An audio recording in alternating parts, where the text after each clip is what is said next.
천사처럼 말하지 못하나 주의 사랑으로 비추리라. 나의 삶이 내 삶이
성도 여러분들 안녕하십니까? 행복한 안식일을 시작하는 시간이 되었습니다. 이제 함께 찬미를 부르면서 예배를 준비하도록 하겠습니다. 처음에 부르실 찬미는 232장 찬미입니다. 달고 오묘한 그 말씀. 이 찬미는 마혜선 집사님의 찬양으로 함께 부르시겠습니다.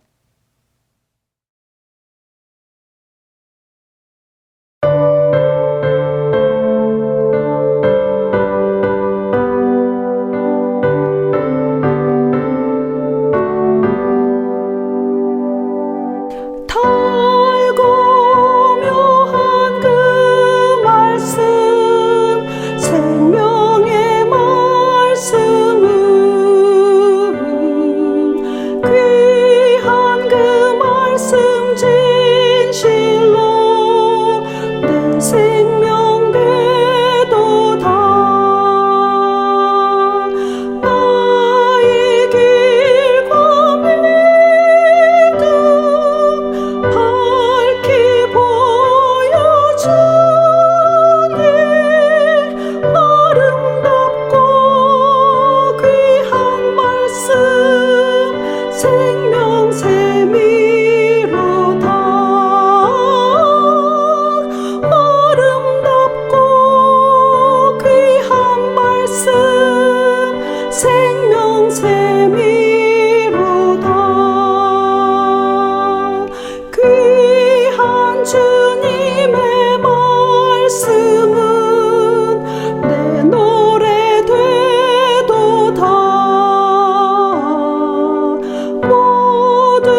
생명의 말씀은 마음의 용서와 평안을 골고루 주나니 다만 예수 말씀 들어 복을 받세 아름답고 귀한 말씀 생명샘이로다 아름답고 귀한 말씀 생명샘이로다.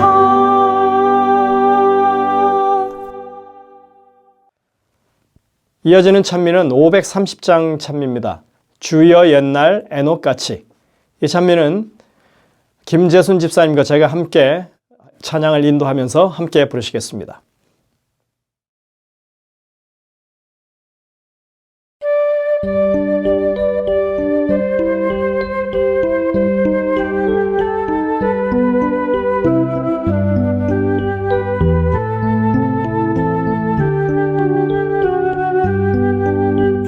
주여 옛날에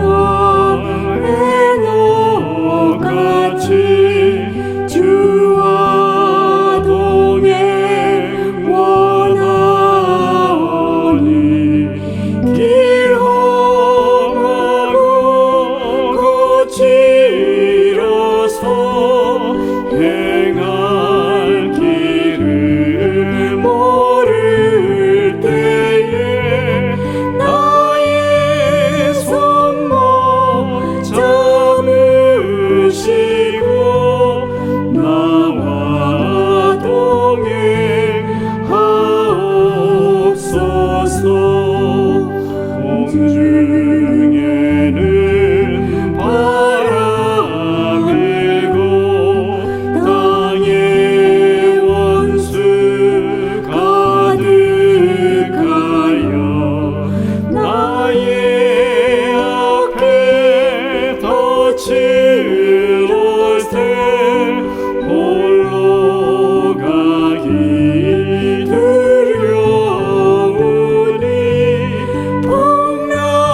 풍랑순케 하시던 주 나와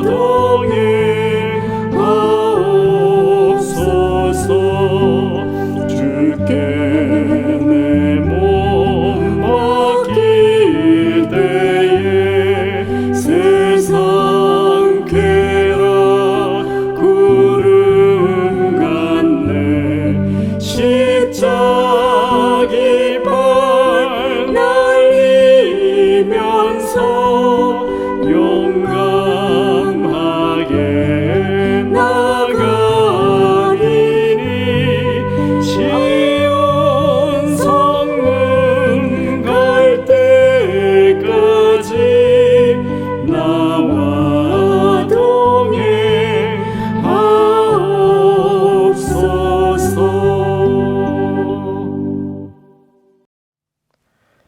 예배를 시작하시면서 부르실 찬미는 598장 찬미입니다. 주 맡기신 일을 마치고 이 찬미는 박재숙 집사님의 찬양 인도로 함께 부르도록 하시겠습니다. 이 찬미를 부르신 후에는 여정옥 집사님의 기도로 예배가 시작되겠습니다.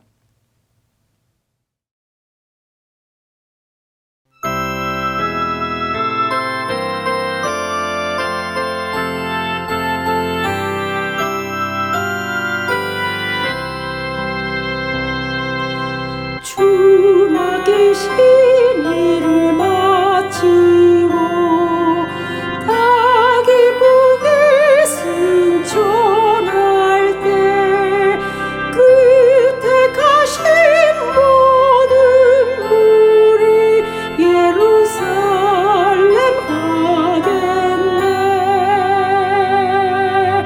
기쁨 그곳에 있겠네.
전지전능하시고 항상 사랑으로 저희들을 지켜주시는 아버지 하나님 감사드립니다. 그 어느 때보다 온역과 전쟁으로 혼란스러운 세상에서 저희들을 보호하시고 창조자와 안식일을 기억하게 하시니 감사합니다. 이기적인 저희들의 마음 때문에 남에게 상처를 주거나 고통을 주지 않도록 아버지께서 항상 저희들과 동행하여 주시옵고 매 순간 유혹을 받을 때마다 그 유혹을 이길 수 있는 믿음도 허락하여 주시옵소서. 사랑의 아버지 하나님, 전쟁으로 인하여서 많은 사람들이 죽고 살아있는 사람들 또한 굶주림과 절망 속에서 아버지를 찾고 있습니다. 그들에게 하루속히 평화가 올 수 있도록 아버지 그들에게 함께 하시고 위로하여 주시고 도와주시옵소서. 아버지의 자녀들, 믿지 않는 자들과 구별된 삶을 살게 하시고 겸손하고 감사할 줄 아는 우리들의 매일매일의 삶이 되게 하여 주시옵기를 사랑만 하신 예수님의 이름으로 간절히 기도드리옵나이다. 아멘.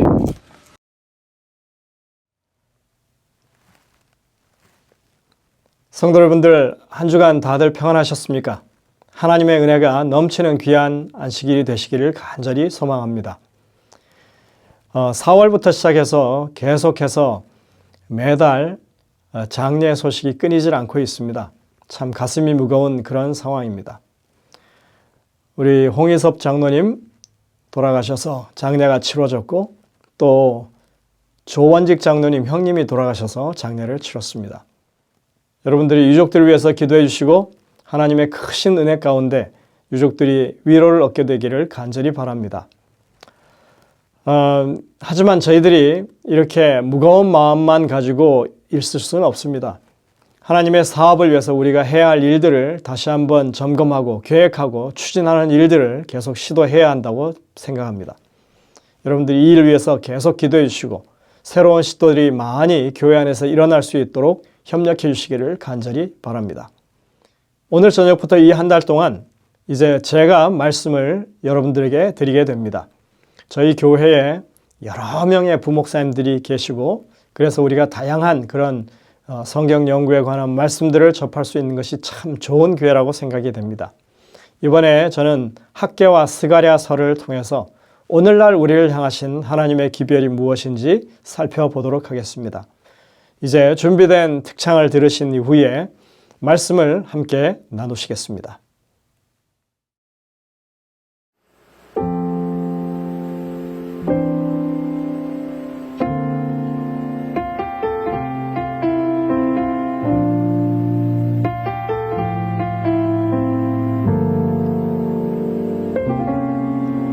우리 모두 예배하는 자 되어 온전히 영과 진리로 주를 예배하자. 주가 우리와 함께 영원히 함께 하시고 마르지 않는 샘물로 우리 채우시리. 우리 모두 예배하는 자 되어 온전히 영과 진리로 주를 예배하자. 주가 우리와 함께 영원히 함께 하시고 마르지 않는 샘물로 우리 채우시리라.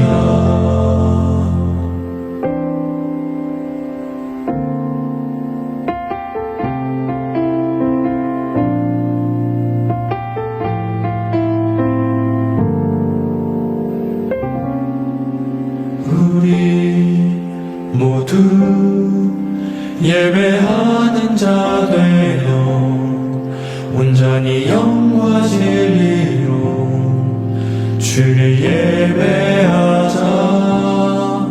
주가 우리와 함께 영원히 함께 하시고 마르지 않는 샘물로 우리 채우시리. 우리 모두 예배하는 자 되어 온전히 영과 진리로 주를 예배하자. 주가 우리와 함께 영원히 함께 하시고 마르지 않는 샘물로 우리 채우시리라.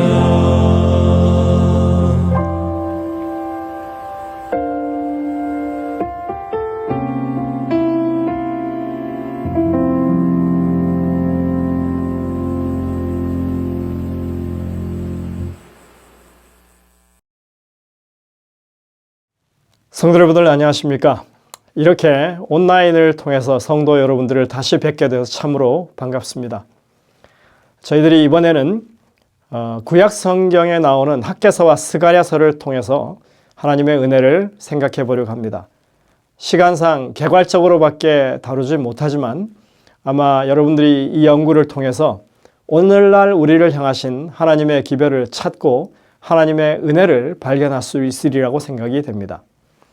학개와 스가랴서는 일반적으로 자주 다루지 않습니다. 그래서 이 기별들이 언제, 왜, 무엇을 위해서 기록되었는지 우리가 잘 알지 못합니다. 이번에 우리가 이 기별들을 개괄적으로 살펴보면서 분명히 알게 될 것입니다. 학개, 스가랴서는 오늘날을 향한 기별이 있다고 하는 것입니다. 물론 이 책들은 이스라엘이 바벨론 유수 이후에 추진했던 그 회복의 역사를 이해하는 데 있어서 에스라 느헤미야서와 아울러서 아주 중요한 단서를 우리에게 마련해 줍니다. 우리가 이 기별을 그렇게 과거의 이야기지만 살펴보면서 우리 모두를 향한 값진 교훈들을 분명하게 찾게 될 것을 저는 확신합니다. 우리는 오늘 학개서 1장의 내용을 함께 살펴볼 것입니다. 먼저 학개서가 2장으로 구성되어 있는데 이 학개서 전체의 기별을 잠시 좀 살펴보겠습니다. 그것을 단도직입적으로 이렇게 요약하자면 두 가지 기별이 있습니다. 1장에는 중단되었던 성전 건축을 재개하라고 하는 하나님의 명령이 주어집니다. 그리고 2장에 보면은 이 나중에 지어진 성전의 영광이 이전의 전의 영광보다 더 클 것이라고 하는 그런 메시지가 주어지고 있습니다. 우리가 이 학개 스가랴서를 살펴봄에 있어서 먼저 역사적인 배경을 살펴보는 게 중요하다고 생각합니다. 성경 공부 대부분이 그렇지만 특히 학개와 스가랴서를 이해하기 위해서는 당시의 역사를 먼저 잘 알아야만 할 것입니다. 이스라엘은 기원전 586년에 바벨론에 의해서 완전히 멸망당하고 많은 사람들이 바벨론의 포로로 끌려가서 그곳에서 70년간 포로 생활을 하게 되죠. 기원전 538년 이 메데 페르시아가 바벨론을 정복하고 고레스 대왕이 통치하면서 유대인들에게 예루살렘으로 돌아가서 성전을 건축하도록 귀환령을 내리게 됩니다. 약 5만 명의 이스라엘 백성들이 돌아왔다고 기록되어 있습니다. 아마 어린이와 여인들을 포함하면 추산해서 한 20만 명이 되리라고 생각됩니다. 그 돌아온 해가 그 이듬해인 537년입니다. 기원전. 아마 대단한 기대를 가지고 돌아왔을 것입니다. 제2의 출애굽과 같은 그런 느낌이 있었을 것입니다. 그들이 가장 먼저 한 일은 번제단을 쌓는 일이었습니다.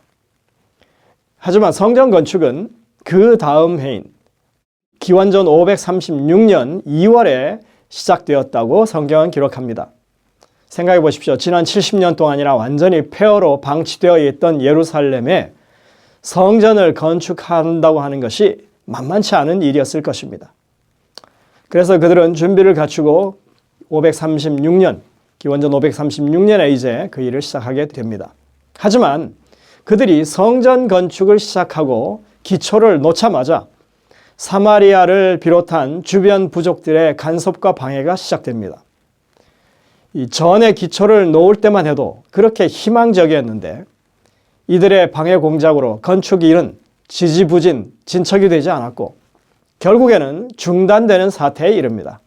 부풀었던 그들의 기대가 좌절로 멈춰서는 그런 경험이 있었던 것입니다. 이런 세월이 16년간이나 지속됩니다.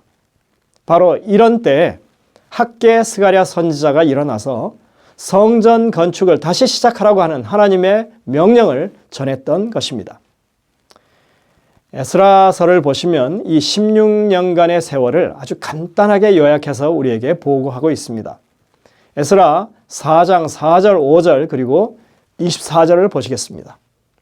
이로부터 그 땅 백성이, 여기 그 땅 백성이라고 하는 것은 사마리아를 포함한 반대 세력을 가리키죠. 유다 백성의 손을 약하게 하여 그 건축을 방해하되 바사왕 고레스의 시대부터 바사왕 다리오가 즉위할 때까지 의사들에게 뇌물을 주어 그 경영을 저희하였으며 24절입니다. 이에 예루살렘에서 하나님의 전 역사가 그쳐서 바사왕 다리오 제2년까지 이르니라 했습니다. 아주 간략하지만 그 16년간의 이야기를 이렇게 잘 요약해 주고 있습니다. 여러분들 여기 보시면 성전 건축이 멈춰쓰고 그리고 다리오 왕 2년까지 이르렀다. 학개서 1장 1절은 다리오 왕 2년 6월 1일에 하나님의 기별이 학개 선자에게 이르렀다 이렇게 말합니다. 공통적으로 다리오 왕 2년이라고 하는 이 분명한 시기가 제시됩니다. 에스라서뿐만 아니라 학개와 스가랴서의 기별에서 동일한 연대를 계속해서 말씀하고 있습니다. 이렇게 다리오 왕 2년 몇 월 며칠이라고 하는 이런 구체적인 일자에 관한 기록이 학개서에 5번이 나오고요. 그 다음에 스가랴서에 3번 반복되고 있습니다. 이렇게 정확한 일자를 기록한 것은 그 기별이 그 시기에 일어난 특정 사건과 관련되어 있다고 하는 것을 시사해 줍니다. 다리오 왕 2년, 이것은 기원전 520년입니다. 학개 스가랴의 기별이 울려 퍼지는 시점인 것입니다. 도대체 그 해에 무슨 일이 있었을까요? 메데 페르시아 왕국에 있어서 기원전 520년 직전의 시기는 아주 혼란한 전국이었던 것을 봅니다. 역사를 살펴보면 다리우스 1세의 등극은 매우 극적인 사건이었습니다. 여기 다리우스 1세가 바로 다리오입니다. 이 계보를 보면 알듯이 페르시아의 고레스 대왕을 이어서 그의 아들 캄비세스 2세가 왕이 됩니다. 그는 아주 포악한 왕이었다고 전해집니다. 자기 동생이 왕좌에 앉아있는 꿈을 꾸었다는 얘기를 듣고 그 동생인 스메르디스를 아무도 모르게 암살해 버릴 정도였습니다. 계보에 보면 캄비세스 2세의 뒤를 잇는 왕이 가짜 스메르디스인데 누군가 자기 동생 스메르디스를 흉내내어서 왕이 되었다는 말입니다. 이 캄비세스는 이 전쟁, 원정을 많이 다녔는데 그가 이집트 원정을 하는 동안에 그 왕이 동생을 암살했다고 하는 사실을 알아챈 마고스, 여기 마고스는 사제를 말합니다. 이 마고스 그룹의 한 사람인 가마우타가 스메르디스를 비슷하게 닮았었는데 자기가 스메르디스라고 하면서 반정을 일으켰고 정권을 장악해버립니다. 이 소식을 들은 캄비세스 2세는 애굽에서 곧바로 군대를 이끌고 바벨론으로 다시 돌아가게 되죠. 그런데 그는 이스라엘 땅 무깃도에 이르러서 갑자기 죽음을 맞게 됩니다. 그리고는 나라가 혼란에 빠지는 것입니다. 이 와중에 페르시아의 7 귀족 가문이 힘을 합쳐서 이 가짜 스메르디스의 정체를 알아내고 그것을 축출하게 되는데 그때 왕으로 추대된 인물이 바로 다리우스 1세였던 것입니다. 기원전 522년의 일입니다. 이 가짜 스메르디스는 7, 8개월 남짓 왕좌에 있었던 것으로 보입니다. 정말 드라마 같은 이 사건을 다리우스 1세는 자신의 업적을 기리기 위해서 현재 이란에 가시면 이 베히스툰이라고 하는 그 산에 비문이 있는데 거기에 생생하게 그림과 함께 기록해 두었습니다. 그래서 오늘날 세상 모든 사람들이 그 역사를 알게 되었습니다. 여기저기 일어났던 당시의 반란이 평정되고 전국이 안정되던 때가 바로 학개와 스가랴의 기별이 울려 퍼지던 다리우스 2년인 것입니다. 성경의 역사는 세속의 역사와는 다른 관점에서 기록됩니다. 그냥 역사가 아니라 구속사라고 합니다. 이스라엘이 바벨론 포로 생활에서 돌아와서 성전을 건축하고 예루살렘 성을 쌓고 예전의 모습을 회복하도록 한 그 일은 그냥 한 부족 국가가 역사적으로 그러한 일이 있었다 하는 것을 드러내는 것이 아니라 하나님이 어떻게 그 백성을 구원하시고 또 그러한 믿음을 가진 사람들 구원을 이루시는지를 보여주는 구속사라고 하는 것입니다. 버림받은 한 나라의 비참한 역사에 하나님이 개입하시면 그때부터 그것은 구속사가 됩니다. 우리에게도 우리 각자의 개인사가 있는데 하나님이 여기에 개입하시면 내 삶에 개입하시면 그때부터 우리는 하나님의 구속사의 역사에 포함되는 삶을 사는 것입니다. 이것은 그저 일어나는 일상의 우연한 일들의 연속이 아니라 우리의 삶 가운데서 하나님이 역사하시는 선악간의 싸움이 일어나는 그런 삶이 된다고 하는 것입니다. 고레스 대왕이 첫 귀환령을 내린 것도 어쩌다 보니 우연하게 내려진 것이 아닙니다. 우리가 다 알고 있는 다니엘 6장의 사자굴의 사건이 바로 이 1차 귀환령이 내리기 직전에 일어난 사건이었습니다. 고레스 대왕과의 사이에서 당시 총리로 귀환령을 이끌어낼 다니엘을 아예 그 직전에 싹을 제거해 버림으로써 귀환령을 무산시키려고 하는 것이 사단의 계략이었던 것입니다. 그러나 하나님은 다니엘을 사자굴에서 건져내셨고 그 첫 귀환령을 성공적으로 이끌어내십니다. 그런데 여러분들, 그렇게 돌아간 이스라엘 백성들 16년간 정말 어렵게 지지부진했던 이 성전 건축을 여러분들이 한번 생각해 보시길 바랍니다. 사마리아인들을 중심으로 얼마나 심한 방해와 반대가 있었습니까? 고레스의 아들 캄비세스 2세는 분명히 이 부왕의 유죄를 받들어서 예루살렘의 회복을 저지하지는 않았습니다. 그러나 여러분들, 그 뒤를 이은 가짜 스메르디스는 달랐습니다. 그가 정권을 확고히 하게 되면 이스라엘의 회복이 완전히 원점으로 되돌아갈 그런 위험에 처해 있었던 것입니다. 이런 중요한 시점에 하나님께서는 다리우스 1세를 통해서 다시 한번 하나님의 계획대로 그것이 진행되도록 만드신 것이었습니다. 이 사마리아 세력들은 계속해서 모든 수단과 방법을 다 동원해서 이스라엘의 회복을 저지하려 했습니다. 처음에는 관원들을 매수해서 실무 차원에서 공사를 방해해왔고 이 다리우스가 등극하자마자 상소를 올려서 이제는 왕의 조서를 이끌어내서 완전히 그 회복을 막으려고 했던 것입니다. 여러분들, 이러한 이야기는 에스라서에 자세하게 나와 있습니다. 그들은 이스라엘이 예루살렘을 회복하려는 일에 의욕이 있다는 내용의 상소를 올립니다.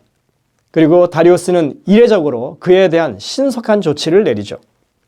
근데 그 시기가 그가 반군을 평정하고 국정을 바로잡는 바로 그 시기였다고 하는 것입니다. 역사에 의하면 그는 이 시기가 지나면 곧바로 애굽 원정을 떠나게 됩니다. 아마 그때가 아니었다면 이렇게 다리우스가 곧바로 올라온 상소에 이렇게 응답하지는 못했을 것입니다. 정말 정확한 타이밍이 아닐 수 없는 것입니다. 그는 왕실 서고에서 고레스 대왕이 내렸던 조서의 내용을 확인합니다. 그리고 이스라엘이 고레스 왕의 명령대로 성전 건축을 완수할 것을 명하고 아울러서 사마리아 사람들은 즉시로 그 일에서 간섭하지 말고 물러나라고 엄명을 내립니다. 여러분들, 우리가 이 일을 살펴보면서 절대로 간과해서는 안 되는 한 가지 사항이 있다고 하는 것입니다. 그것은 하나님은 언제나 선제적으로 행동을 취하신다는 사실입니다. 구원을 위해서 언제나 먼저 움직이시는 분이 하나님이십니다.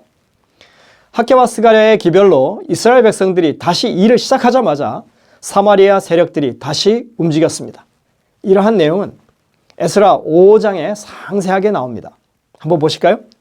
이에 일어나 예루살렘 하나님의 전 건축하기를 시작하며 하나님의 선지자들이 함께하여 돕더니 그때 강서편 총독 다뜨네와 스달보스네와 그 동료가 다 나와 저희에게 이르되 누가 너희를 명하여 이 전을 건축하고 이 성곽을 마치게 하였느냐. 에스라 5장 2절부터 3절입니다. 아마 여기 내용을 읽어보시면 여러분들 아주 흥미진진한 드라마와 같은 내용을 보시게 될 겁니다. 이스라엘이 회복하는 일을 못마땅하게 여긴 이들은 이번에는 아예 싹을 자르려고 이제는 다리우스 1세에게 상소를 올려서 그 일을 완전히 근절하려고 하죠. 하지만 그 결과가 어떻게 되었습니까? 하나님이 준비시키신 다리우스 1세에 의해서 그들의 방해 공작이 완전히 깨어져 버리고 맙니다. 다리오 왕 2년 6월 초하루, 이 날은 하나님이 이러한 상황을 연출하기 위해서 선제적으로 기별을 주신 날이라고 하는 것입니다. 하나님은 언제나 우리의 구원을 위해서 계획하시고 먼저 움직이시는 분이십니다. 계획이 있으시고 대책이 있으시고 능력이 많으신 하나님이십니다. 저는 오늘날 재림교회 안에서 하나님의 일하시는 방법과는 반대되는 입장을 취하는 사람들을 봅니다. 이들은 하나님의 선제 행동보다 적대 세력의 선제 행동에 촉각을 곤두세웁니다. 언제쯤 일요일 협령이 내릴까? 이 상대의 움직임에만 주시하는 것입니다. 이것은 하나님의 방법을 따르는 것이 아닙니다. 대적의 동향에 주목하기보다는 하나님이 우리에게 지금 하라고 하신 것이 무엇인지 그것부터 살피고 우리가 해야 할 일에 집중해야 하는 것입니다. 이것이 하나님의 방법을 따르는 것입니다. 하나님의 명령을 따라 먼저 움직이면 그제서야 대적들이 그것을 저지하기 위해서 움직이게 될 것이고 하나님은 대적들의 시도를 완전히 꺾으실 것이 분명합니다. 이것이 오늘날 이 재림교회에 필요한 시대적인 비전이라고 저는 확신합니다. 학계 1장 1절을 보시겠습니다. 다리오 왕 2년 6월 곧 그달 초하루에 했습니다. 또 15절을 보실까요? 그때는 다리오 왕 2년 6월 24일이었더라 했습니다. 오늘날 성경 연구에 있어서 빼놓을 수 없는 것이 문장 구성을 살펴보는 일입니다. 단어나 문장에서뿐만 아니라 이제는 문장이 어떤 구조를 갖추느냐에서도 우리가 기별을 찾을 수 있다는 것을 사람들은 알게 되었습니다.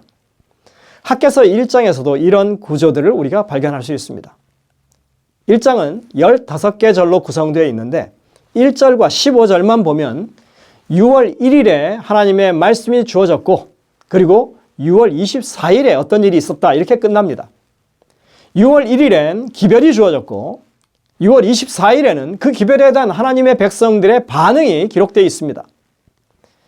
그런데 이 날짜를 기록한 방식이 조금 특이하게 보입니다. 1절과 15절은 서로 역순으로 날짜가 표기되어 있습니다. 국문으로 보면 잘 보이지 않고요. 히브리어를 보시면 이렇게 되어 있습니다. 다리오 왕 2년 6월 1일 초하루 그리고 15절에 보시면 24일 6월 다리오 왕 2년. 여러분들 이걸 뭐라고 부른다고 그랬죠? 교차대꾸라고 그랬습니다. 이러한 구성이 말해주는 것은 이 1장 전체의 기별, 다시 말해서 1절과 15절로 완전히 이렇게 하나의 프레임이 짜여져 있는 이런 의미로 이게 한 장이 전체로 한 묶음이라고 하는 것입니다. 6월 1일에 기별이 증거되었고 24일에 성전 공사가 다시 시작되었다. 기별이 백성들에게 전해지고 이해되고 행동에 옮기기까지 23일간의 시간이 걸렸다 이런 말입니다. 그러나 여러분들 이 학개서에서 발견되는 어떤 구성은 여기서 그치지 않습니다. 1절과 15절이 정확하게 이렇게 교차대꾸로 되어 있을 뿐 아니라 1장 전체도 이렇게 하나의 구성을 확인할 수 있습니다. 이렇게 기별이 주어진 날짜 그리고 행동한 날짜가 서로 대조되고 있고 또 기별 이전의 사람들의 상태와 기별을 받은 이후의 사람들의 반응을 이렇게 대조하고 있습니다. 그들이 정말 하나님의 전 건축하기를 마다하고 이제는 자신들의 삶을 위해서 살았었는데 현실적으로 공공함이 있었던 것을 이렇게 또 2번이나 강조하면서 이것을 설명하고 있습니다. 그러는 가장 가운데 보면 하나님의 분명한 명령이 주어지고 있습니다. 성전을 건축하라는 것입니다. 이렇게 1장 전체가 분명한 구성을 가지고 이렇게 기록되어 있는 것을 우리가 보는 것입니다. 여러분들이 아셔야 할 것은 기원전 5, 6세기뿐만 아니라 그 당시에 이 근동 지역에 있는 모든 나라들에서 이런 비슷한 구조를 가지고 문장을 작성하는 일이 아주 비일비재했다고 하는 것을 우리가 알아야 합니다. 자, 1절과 15절의 구조를 포함해서 볼 때 아주 정교한 구성이라고 말할 수 있습니다. 1장의 내용을 한눈에 볼 수 있게 해줍니다. 당시에는 백성들 사이에 아직 성전을 건축할 때가 이르지 않았다고 하는 사상이 팽배해 있었습니다. 1장 2절 만군의 여호와가 말하여 이르노라 이 백성이 말하기를 여호와의 전을 건축할 시기가 이르지 아니하였다 하느니라. 하나님이 계획하신 일이라면 이렇게 16년이 되도록 지지부진하지는 않았을 것이다 하는 것입니다. 하나님이 하시는 일이라면 이렇게 공사가 중단되는 사태가 일어나지 말았어야 한다고 하는 것입니다. 그러니 아직은 때가 아닌 게 분명해. 이런 의견이 지배적이었던 것입니다. 그래서 그들은 지금 자기들의 이익을 챙기는 일에만 골몰하고 있었습니다. 하나님은 그래서 그들에게 너희가 무슨 일을 하고 있는지 자기의 소위를 살펴보라고 2번씩이나 강조하고 있습니다. 그리고 C와 C'을 보시면 이들의 이런 행동 양식을 하나님이 책망하시는 것을 볼 수 있습니다. 이 전이 황무하였거늘 너희가 이때 판벽한 집에 거하는 것이 가하냐? 4절이죠. 내 집은 황무하였을 때 너희는 각각 자기의 집에 빨랐음이니라. 9절입니다. 전이 황무했다고 하는 것은 무엇을 의미합니까? 처음에 귀환했을 때 16년 전이죠. 이스라엘 백성이 성전의 기초를 놓고는 더 이상 건축이 진행되지 않았던 이 상황을 말해줍니다. 에스라 3장과 4장의 기록을 보시면 성전 기초 공사가 시작되었을 때 대적들이 들이닥쳐서 건축을 방해하기 시작했다고, 그것이 다리오 2년까지 계속되었다고 그렇게 기록하고 있습니다. 하나님의 성전은 터만 닦인 채 그렇게 16년이나 정말 공사가 중단된 흉물스러운 모습으로 그렇게 남아 있었던 것입니다. 이것을 황무하다고 표현하고 있습니다. 이 일이 하나님이 경영하고 계시다고 하는 그런 확실한 믿음이 없었기 때문에 그들은 자신들의 번영에 온갖 마음을 다 쏟고 있었던 것입니다. 그러나 그들이 아무리 노력해도 별로 득될 것이 없었다고 하나님은 말씀하십니다. 너희가 많이 뿌릴지라도 수입이 적으며 먹을지라도 배부르지 못하며 마실지라도 흡족하지 못하며 입어도 따뜻하지 아니하며 일꾼이 삭슬 받아도 그것을 구멍 뚫어진 전대에 넣음이 되느니라. 6절이죠. 너희가 많은 것을 바랐으나 도리어 적었고 너희가 그것을 집으로 가져갔으나 내가 불어버렸느니라. 9절입니다. 그러므로 너희로 인하여 하늘은 이슬을 그쳤고 그 땅은 산물을 그쳤으며 내가 한재를 불러 이 땅에 산에 곡물에 새 포도주에 기름에 땅의 모든 소산에 사람에게 육축에게 손으로 수고하는 모든 일에 임하게 하였느니라. 10절부터 11절. 여러분들, 이 말씀은 하나님이 주신 사명을 외면한 사람들에게 주시는 경고입니다. 우리 속담에 밑빠진 독에 물 붓기라고 하는 말이 있죠. 아무리 개인이 노력하고 자신의 이익을 위해서 그렇게 애써도 하나님이 주신 사명을 외면하게 되면 그것이 자신의 것이 되지 않는다는 것입니다. 재산을 모아도 한순간에 없어질 수 있습니다. 이스라엘 백성을 바벨론 포로의 삶에서 회복시키신 이유가 아주 분명했던 것입니다. 우리가 그리스도인이 된 목적도 마찬가지인 것입니다. 우리의 존재 목적은 하나님의 성전을 짓고 하나님의 나라의 기틀을 마련하는 일이라고 하는 것을 우리는 여기서 분명하게 보게 됩니다. 하나님의 전은 황무한데 너희는 판벽한 집에 거하느냐 하시는 이 말씀은 이 흔히 교회 건축을 하고 있는 교회에서 단골로 인용되는 말씀입니다. 특히나 좋은 집에 사는 미국에 있는 교인들에게 잘 먹히는 말씀이 될 수 있습니다.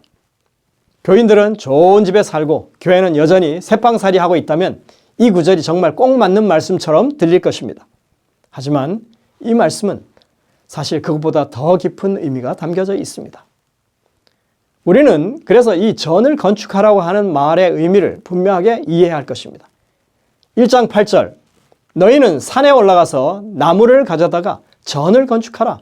그리하면 내가 그로 인하여 기뻐하고 또 영광을 얻으리라. 나 여호와가 말하였느니라. 여러분들이 아까 보셨던 그 구성에서 보시다시피 이 명령은 바로 1장의 핵심적인 기별입니다. 내가 너희와 함께 하니까 주변의 정황을 너무 염려하지 말고 하나님을 의지하면서 내가 시킨 일을 다시 시작해보라고 하시는 것입니다. 여기서 말씀하시는 뉘앙스는 성전을 건축하되 솔로몬 성전 때처럼 레바논의 백향목을 어디서 수입해서 가져올 생각하지 말고 예루살렘 근처 뒷산에 올라가서 즉시로 가져올 수 있는 그런 목재를 가지고서라도 곧바로 건축을 시작하라는 그런 말씀으로 들립니다. 왜 솔로몬 성전의 영광만 생각하고 있느냐는 그런 뉘앙스가 여기 있습니다. 실제로 이 사람들이 16년 전 성전의 기초를 놓을 때 사람들은 이전 솔로몬 영광을 기억했죠. 그래서 참 이것이 너무나 보잘것없다고 느꼈었습니다. 그러나 여러분들, 하나님의 성전은 화려함이나 웅장함에 관한 것이 아닙니다. 하나님이 거하시고 우리와 함께 하신다고 하는 사실이 성전의 핵심입니다.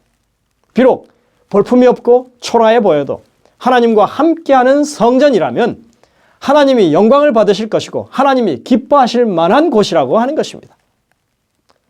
23일 동안 백성들 사이에서 깨우쳐진 진리가 바로 이것입니다. 우리의 사명은 여호와의 전을 건축하는 것이다. 하나님이 우리와 함께 하신다, 이것입니다. 이들은 이 믿음을 회복함으로써 백성들 사이에 믿음의 부흥을 경험하게 됩니다. 마지막 시대를 살아가는 우리에게도 이 회복의 기별이 반드시 증거되고 경험되어야 할 것입니다. 우리의 믿음은 하나님이 우리와 함께 하시니 우리에게 맡기신 이 사명을 감당하자 하는 것이 되어야 합니다. 하나님의 성전 건축은 단지 건물을 완성하는 것이 아닙니다. 우리는 이스라엘에게 성전을 짓고 예루살렘을 회복하라고 하시는 하나님의 이 섭리에 대해서 좀 더 주의 깊이 생각하고 그 깊은 뜻을 깨달아야 할 것입니다. 우리가 학개서와 스가랴서를 통해서 배워야 할 중요한 교훈이 바로 그것입니다. 성전 건축의 의미가 무엇인지, 그들이 성전을 중심으로 회복해야 할 것이 무엇이었었는지를 우리가 깨우치는 것입니다. 기원전 520년 다리우스 2년에 이렇게 시작된 성전 공사는 4년 뒤에 다리우스 6년 기원전 516년에 가서야 완성이 됩니다. 정말로 20년에 걸쳐서 성전이 지어진 것입니다. 그러나 성전을 짓는 것만으로 그들의 사명이 마친 것이 아니었죠.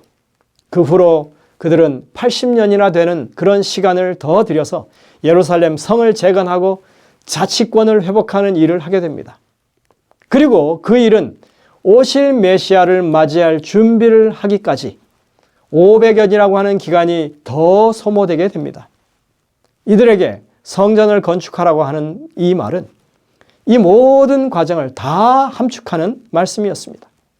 그래서 성전 건축은 단지 성전 건물을 지으라고 하는 말이 아닌 것입니다. 사도 바울은 이 성전 건축에 대해서 신약에서 이렇게 설명하고 있습니다. 너희는 사도들과 선지자들의 터 위에 세우심을 입은 자라. 그리스도 예수께서 친히 모퉁이 돌이 되셨느니라. 그의 안에서 건물마다 서로 연결하여 주 안에서 성전이 되어가고 너희도 성령 안에서 하나님의 거하실 처소가 되기 위하여 예수 안에서 지어져 가느니라. 에베소 2장 20절부터 21절. 하나님의 성전은 건물이 아니라 하나님 백성의 공동체고 이것은 하나님의 나라라고 설명하는 것입니다. 그리고 그 성전의 기초석은 예수님이라고 밝히고 있습니다. 기원전 520년 다리우스 1세 2년에 주신 이 명령, 성전을 건축하라고 하는 이 명령은 사실 건물을 지으라고 하는 말씀처럼 보여지지만 실상은 그들이 지난 16년 동안 하나님 나라의 백성으로서 하나님의 집, 하나님의 나라를 세우기 위해서 제대로 살지 않고 자신들의 유익을 위해서 살았다고 하는 것을 깨닫게 하는 그런 말씀이었습니다. 그들은 물론 건물을 지어야만 했습니다. 그러나 그것보다 자신의 가정에, 자신이 사는 이 마을에 하나님의 나라를 세우는 일에 더 관심을 가졌어야 했다고 하는 것입니다. 그것이 정말 그들이 추진해야 할 건축 사업이었습니다. 여러분들, 오늘날 우리도 다르지 않습니다. 이 팬데믹 상황을 한번 보십시오. 팬데믹이 얼마나 큰 방해를 가져왔습니까? 정말 많은 우려와 걱정거리가 우리에게 생겼습니다. 그러나 여러분들, 교회가 해야 할 일을 하지 못하고 또 여러 가지로 위축되는 이 상황을 두려워하기보다는 우리에게 하나님의 나라를 세우라고 하시는 주님의 명령을 먼저 생각하는 그런 생각이 우리에게 있어야 할 것입니다. 우리 가정에, 우리의 교회에 하나님이 친히 통치하시는 나라가 세워지도록 이제부터 예전보다 더 큰 열정과 노력을 기울이는 우리 성도들이 되시기를 간절히 바랍니다. 이것이 학개 선지자가 우리에게 전하는 도전의 메시지입니다. 여러분들, 우리가 무엇을 해야 할 것인지 하나님의 전을 세우라고 하신 이 말씀을 다시 한번 여러분들의 마음 가운데 깊이 새기게 되시길 간절히 바랍니다. 기도하시겠습니다. 하늘에 계신 아버지 하나님, 참으로 우리는 돌아가는 상황 때문에 마음의 부담을 가지고 또 일의 성패를 우리 스스로 판단하고 하나님 주신 명령에 대해서 온전한 이해를 하지 못하고 주님의 뜻대로 살지 못했음을 다시 한번 돌아보게 됩니다. 우리의 심령 가운데 우리의 잘못된 과거를 다시 한번 주님 앞에 돌이켜 회개할 수 있도록 도와주시고 우리에게 주신 이 사명을 잘 감당할 수 있도록 주님 은혜를 더하여 주옵소서. 이제는 우리의 개인사가 아닌 하나님의 구속사로 우리가 살아가고 있다고 하는 것을 깨닫게 하시고 주님의 부르심에 거룩한 열정을 가지고 다시 한번 일어날 수 있는 저희 모두가 될 수 있도록 이끌어 주시옵기를 예수님의 이름으로 간절히 기도드립니다. 아멘.